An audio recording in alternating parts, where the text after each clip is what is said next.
Hey everyone, something very interesting is that Jewish people in general are not supposed to be counted as a number. You don't say 1, 2, 3, 4, 5.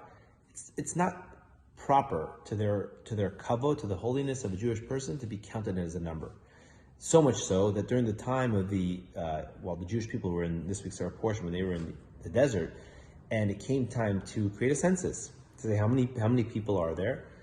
Hashem says the way you should count them is each person should contribute a half a shekel, and that's how you would count them.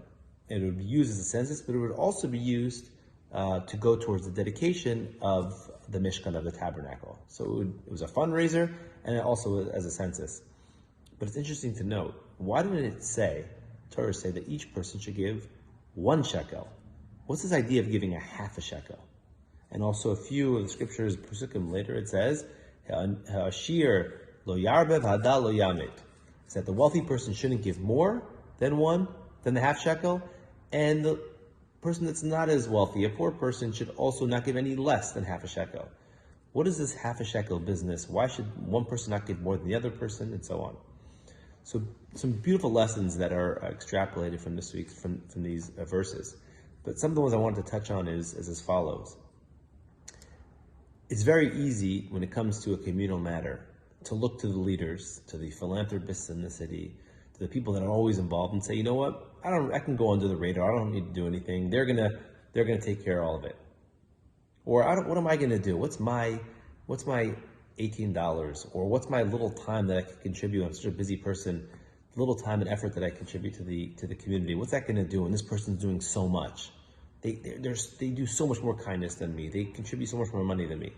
Hashem says that's not how it works. The Jewish people are one nation, and the collective giving of time, finances, attention, whatever it may be, is so much greater than, even if the net result is the same amount, but when it comes from every individual versus several individuals, that's so much more beloved in the eyes of Hashem. It also shows something else. Hashem, a lot of times with people, we want to be perfect. We want to be great at everything that we do. And if we can't be the best at it, and if we can't excel at it, it's not even worth it for me to do. I'm not a wealthy person. I can't give as much as the other person. So it's not even worth it. It's not worth it for me. Or a person's going on their Jewish journey. I'm not fully Shabbat observant. I don't do Shabbos. So why should I even light candles? Why should I even do a little bit in my spiritual journey, do a little bit more if I'm not doing everything? Is it worth it? Is it anything? Hashem says, show up. Every Jewish person needs to show up to contributing their half a shekel. Find and everyone, this is a lesson, everyone's in all areas of our lives, no matter what a person's observance level is. With your family, show up a little more. With your spouse, show up a little more. But I'm not this, I'm not that. Don't worry about what our limitations are. Hashem expects each and every one of us to try to do. Put our best foot forward. Hashem will take care of the rest.